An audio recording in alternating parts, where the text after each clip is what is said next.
తెలియచేస్తూ ఉన్నాను. కీర్తన గ్రంథం 51వ అధ్యాయము. కీర్తన గ్రంథం 51వ అధ్యాయము 15, 16, 17 3 వచనాలు మనము ధ్యానం చేద్దాం. ప్రభువా, నా నోరు నీ స్తుతిని ప్రచురము పరుచున్నట్లు నా పెదవులను తెరువుము. నీవు బలిని కోరువాడవు కావు, కోని ఎడల నేను అర్పించుదును. దహన బలి నీకిష్టమైనది కాదు, విరిగిన మనసే నీకిష్టమైన బలులు. దేవా, విరిగిన హృదయమును నీవు అలక్ష్యము చేయవు. మనము ప్రభువు సన్నిధిలో చేరి ఉన్నాము.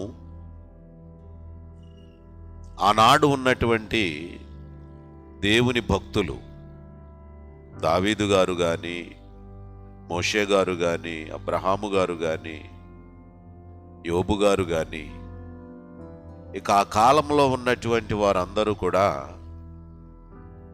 ఇప్పుడున్నటువంటి ప్రభువుని అప్పుడు వారు స్తుతించారు. ప్రతి విషయంలో వారు స్తుతులు చెల్లించారు. లేఖనాలను పరిశీలిస్తూ ఉన్నప్పుడు, గ్రంథంలో ఉన్నటువంటి మాటలు మనము ధ్యానం చేస్తూ ఉన్నప్పుడు, ఆత్మ సంబంధమైన ఆలోచన కలిగి రక్షణ పొంది జీవిస్తున్నటువంటి నీవు ఏ వాక్యములో కూడా ఆనాడు వారు ప్రభువుని గురించి మాట్లాడిన ప్రతి మాట కూడా యేసు ప్రభువుని గురించే, యేసు ప్రభువుని వెతుకుట గురించే. ఎందుకంటే రక్షణ ఇచ్చేది ఆయనే. ఆ వాక్యమే శరీరధారి అయి మన మధ్య నిలిచి ఉండేను అనే మాట మనం మరిచిపోకూడదు. ఆ నివసిస్తున్నటువంటి ప్రభువు, రక్షణ ఇవ్వడానికి వచ్చినటువంటి ప్రభువు, ఆయన మనము ఏమి చెల్లించాలి, ఏమి ఇవ్వాలి అంటే ఆయన స్తుతులు చెల్లించడం మాత్రమే. ఆయనకి ఏం చెల్లించాలి? స్తుతులు. ఇక్కడ దావీదు గారు అంటాడు, నా నోరు నీ స్తుతిని ప్రచురపరుచున్నట్లు నా పెదవులను తెరువుము. ప్రభువా, నా నోరు నీ స్తుతిని ప్రచురపరుచున్నట్లు నా పెదవులను తెరువుము. హృదయములో నుండి ఏదైతే వస్తుందో అదే పెదవుల ద్వారా వస్తుందని దేవుని యొక్క వాక్యం ఉంది. హృదయము నుండి వచ్చేదే పెదవుల ద్వారా. నీ హృదయం ఏమై ఉండాలి? ఇది ప్రభువు నివాసం చేసే స్థలమై ఉండాలి. ప్రభువు నీలో నివాసము చేస్తే నీవంతా కూడా ఏ మహిమై ఉంటావు? ప్రభు మహిమై ఉంటావు. ప్రభు కొరకు జీవించేవాడుగా ఉంటావు. అందుచేత ఇక్కడ దావీదు గారు అనేటువంటిది ఏంటంటే, ఆయన ఎలా స్తుతులు చెల్లిస్తున్నాడంటే, ప్రభువా, నా నోరు నీ స్తుతిని ప్రచురపరుచున్నట్లు నా పెదవులను తెరువుము. నీవు బలిని కోరేవాడవు కావు, కోరి ఎడల నేను అర్పించేదను. దేవుడు ఎప్పుడు బలులు కోరడం లేదు. అందుకే గ్రంథంలో ఉన్నటువంటి ప్రతి మాటను మనము ధ్యానము చేయాలి. వాటి గురించి మాట్లాడాలంటే అది వేరే సబ్జెక్టుగా ఉంటుంది. కానీ ఇక్కడ మనము చూస్తూ ఉంటే ఈయన మాట్లాడిన మాటలు, ప్రభువులో నెరవేరినటువంటి మాటలు మనము చూస్తూ ఉంటుంటే ప్రభు ఇక్కడ స్పష్టంగా కనబడుతున్నాడు. నీవు బలిని కోరువాడవు కావు, కోరిన ఎడల నేను అర్పించుదును. దహన బలి నీకు ఇష్టమైనది కాదు, విరిగిన మనస్సే నీకు ఇష్టమైన బలులు. దహన బలి నీకు ఇష్టమైనది కాదు. ఏం కావాలంటున్నాడు? విరిగిన మనస్సు. అది ఎలా ఉంటుంది? విరిగిన మనస్సు ఎలా ఉంటుంది? ఎన్నో సందర్భాలలో ఆ వాక్యాన్ని మనం ధ్యానం చేస్తాం. దైవ చిత్తానుసారమైన దుఃఖము రక్షణార్థమైన మారు మనసును కలుగు చేస్తుందనే మాట. విరిగిన మనస్సు ఎట్లా ఉంటుందంటే, ఈ లోకంలో అన్నిటి మీద విరక్తి చెంది ఈ లోకాన్ని దేన్ని ప్రేమించకుండా ప్రభు నా కొరకే వచ్చాడు, నా కొరకే మరణించాడు, నా కొరకే ఆయన కల్వరి శిలువలో వేలాడి పరలోకానికి వెళ్ళాడు, బ్రతికి ఆయన మరణాన్ని గెలిచి సమాధి నుండి లేచి పరలోకానికి వెళ్ళాడని విశ్వసిస్తే, ఇంకా ఆయన కొరకు నువ్వు బ్రతికితే, నీ వచ్చేటటువంటి సంవత్సరాలు, వచ్చేటటువంటి కాలాలు ప్రభు కొరకు బ్రతకాలనేటువంటి ఆశ కలిగి నువ్వు బ్రతికితే, ప్రభువును చూపిస్తూ బ్రతికితే, అదే విరిగిన మనసు. నీ ఇంట్లో నీ బిడ్డల ఎదుట, నీ భార్య ఎదుట, నీ బంధువుల ఎదుట, అందరి ఎదుట నువ్వు ప్రభువును నమ్ముకున్నవాడుగా కనిపిస్తే అది విరిగి నలిగిన మనస్సు. ఆ విరిగి నలిగిన మనస్సుతోనే ఇప్పుడు మనం ఇక్కడ కూర్చున్నాం, ప్రభు వలలో పాల్గొనడానికి, ప్రభువును స్తుతించడానికి. ప్రభువా, నన్ను ఈ వారం రోజులు కూడా, గడిచిన బల్ల నుండి కూడా ఈ రోజు వరకు కూడా అన్నిటిలో నన్ను కాపాడుకుంటూ వచ్చావు. అది నీ యొక్క వాక్యము ద్వారా నన్ను ఇలా నిలబెట్టావు. అందును బట్టి నిన్ను స్తుతిస్తున్నాను. ఇదే ఆయనకు స్తుతులు చెల్లించటం. ఎక్కడా కూడా పడిపోకుండా, ఏ సహోదరుని మీద ద్వేషం పెంచుకోకుండా, అందరినీ ప్రేమిస్తూ, అవసరమైతే వారిని నిందలు పొందడానికి, అవమానాలు పొందడానికి నేను ఇష్టపడుతూ, మీ నిందలను పోల్చుకుంటే మా నిందలు ఏపాటివి, మీ అవమానాలు పోల్చుకుంటే మా అవమానాలు ఏపాటివి, మీ పిడుగుద్దులు పోల్చుకుంటే మాకు ఇక్కడ వచ్చేటటువంటి చెంపదెబ్బలు కానీ ద్వేషాలు కానీ ఎట్లాంటివి అని చెప్పి నువ్వు అనుకుంటే, నువ్వు ప్రభులో ఉంటూ స్తుతులు చెల్లించేవాడివే. అందుకే ఎఫెసీ పత్రిక చూడండి, 5వ అధ్యాయం 2వ వచనములో ఉంది, క్రీస్తు మిమ్మును ప్రేమించి పరిమళ వాసనగా ఉండుటకు మన కొరకు తన్ను తాను అర్పణగాను బలిగాను అర్పించుకొనెను. అందుకే మనము స్తుతులు చెల్లిస్తున్నాం.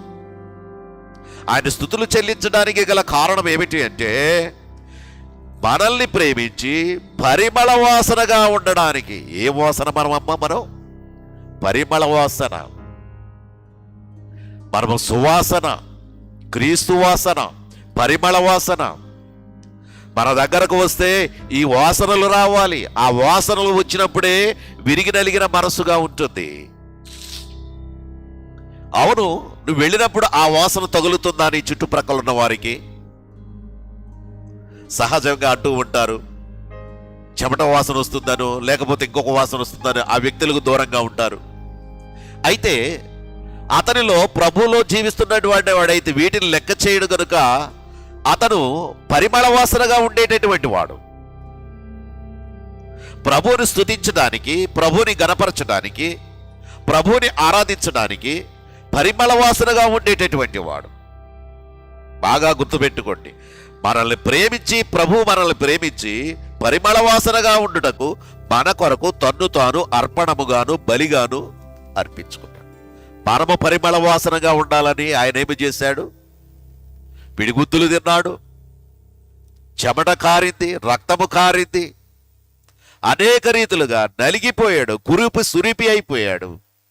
అందుకే ఇక్కడ ఉన్నటువంటి వాక్కును చూస్తూ ఉంటే తన్ను తాను అర్పించుకొనిను బలిగా అర్పణగాను అర్పించుకున్నాం. అందుచేతే మనము ఏం చెల్లిస్తున్నాం? ప్రభువుకి స్తుతులు చెల్లిస్తున్నాం.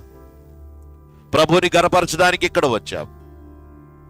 ఇంకా బాగా ఉంది చూడండి, హెబ్రీ పత్రిక 10వ అధ్యాయం 10వ వచనములో, హెబ్రీ పత్రిక 10వ అధ్యాయం 10వ వచనములో, యేసు క్రీస్తు యొక్క శరీరము ఒక్కసారియే అర్పింపబడుట చేత ఆ చిత్తమును బట్టి మనము పరిశుద్ధపరచబడి ఉన్నాము. యేసు క్రీస్తు శరీరము ఒక్కసారియే అర్పింపబడుట చేత.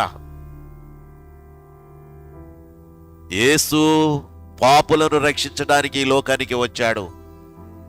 అవును, ఆయన ఒక్కసారి అర్పించాడు. ఆనాటి నుండి నేటి వరకు భూమి మీద క్రీస్తు శకము, క్రీస్తు పూర్వము అని చెప్పే మాటలు మనం చూస్తూ ఉంటే, ఆయన ఎప్పుడైతే వచ్చాడో, ఇదిగో ప్రజలందరికీ కలగబో మహా సంతోషకరమైన సువర్తమానము నేడు మీకు తెలియజేయుచున్నాను. దావీదు పట్టణమునందు రక్షకుడు మీ కొరకు పుట్టి ఉన్నాడు, ఈయన ప్రభు అయిన క్రీస్తు. అందుచేత ప్రభువు వచ్చారు.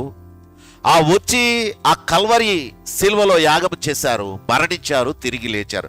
అలా చేయడం ద్వారా ఒక్కసారియే అర్పింపబడి చేత ఆ చిత్తమును బట్టి మనము పరిశుద్ధపరచబడి ఉన్నాము. ఆ చిత్తమును బట్టి, దేవుని చిత్తమును బట్టి ఏమయ్యాం మనం? పరిశుద్ధపరచబడ్డాం. ఇప్పుడు ఉన్నటువంటి వాళ్ళందరూ, సిద్ధపడుతున్నటువంటి వారు, ప్రభు బలలోనికి అడుగు పెట్టాలని ఆశతో కూర్చుని ఎదురు చూస్తున్నటువంటి వారందరూ కూడా ప్రభు మనల్ని ఒక్కసారే ఆ పరిశుద్ధమైన స్థలములోనికి, ఆ పట్టణములోనికి ప్రవేశించడానికి అవకాశం కలుగజేశాడు. ప్రియులారా, ఆలోచన చేయండి. ప్రతి ఒక్కరూ ఆలోచించండి, ఆత్మ సంబంధముగా ఆలోచించండి. ఎందుకు వస్తున్నాము? ఎందుకు బలలో పాల్గొంటున్నాము? ఎందుకని మనం ఇలా వింటున్నాము? ఏంటి దాని ద్వారా ప్రయాసమ్మ? దాని ద్వారా ప్రతిఫలం మనం చూపిస్తున్నామా?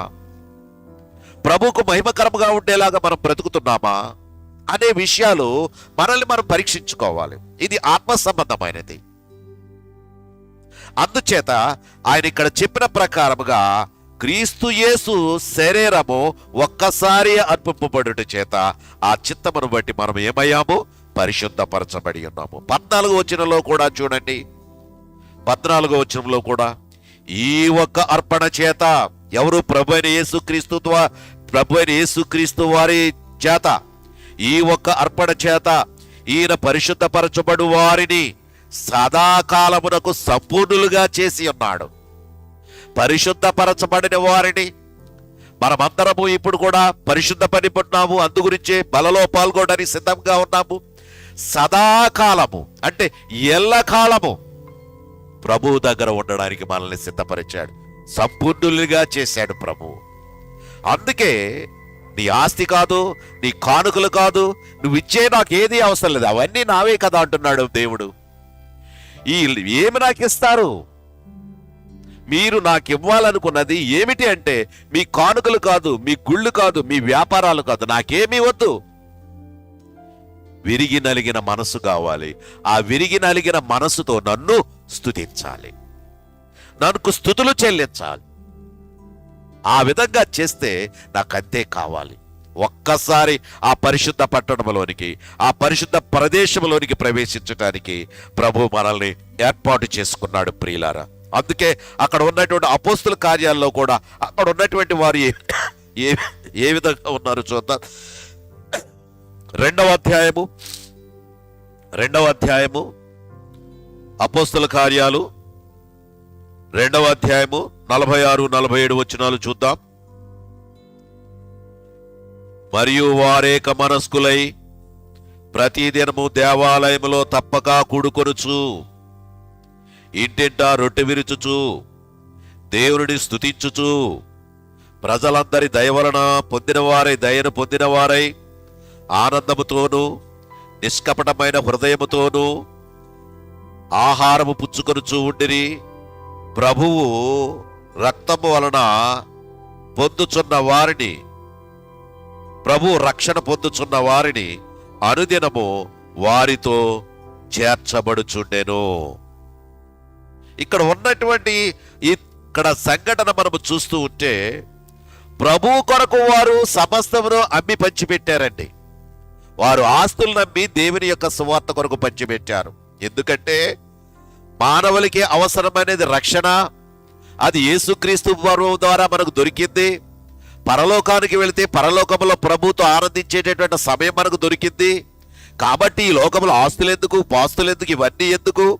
ఇవన్నీ ప్రభు కొరకే వినియోగిద్దామని వారందరూ కూడా అక్కడ ఉన్నటువంటి స్థిరాస్తులను అమ్మి అక్కడ పంచిపెట్టి అక్కడ సువార్తను ప్రకటించడానికి వచ్చారు. అంటే అప్పుడు ఏమైంది? వారి మనసు ఏక మనసు అయింది. ఇప్పుడు మనం సిద్ధపడి ఉన్నటువంటి వారమందరం మనం ఏమై ఉన్నాము? ఏక మనసు కలిగి ఉన్నాము. ఇప్పుడు అన్నీ కూడా విడిచిపెట్టి వచ్చాము, దేవుని సన్నిధిలో కూర్చున్నాము. మీ ఇంటి దగ్గర మీ ప్రాపర్టీస్ ఉండొచ్చు, కొంతమంది లేనివారు ఉంటారు, కొంతంత మాత్రం. అయినప్పటికీ అన్ని విడిచిపెట్టి వచ్చి ప్రభువుని స్తుతిస్తున్నారు. అయితే ఇంటికి వెళ్ళిన తర్వాత వాటి మీద మీరు మనసు పెడితే మీరు ఏక మనసు కలిగిన వారు కారు.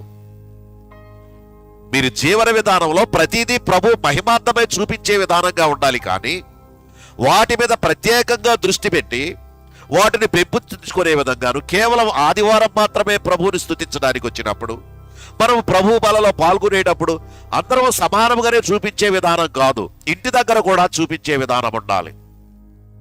అప్పుడే మన స్తుతులు ప్రభువుకి యోగ్యకరంగా ఉంటాయి. అప్పుడే మనం ఆయన్ని స్తుతించడానికి, గణపరచడానికి ప్రభుకి ఇష్టలుగా ఉంటాం.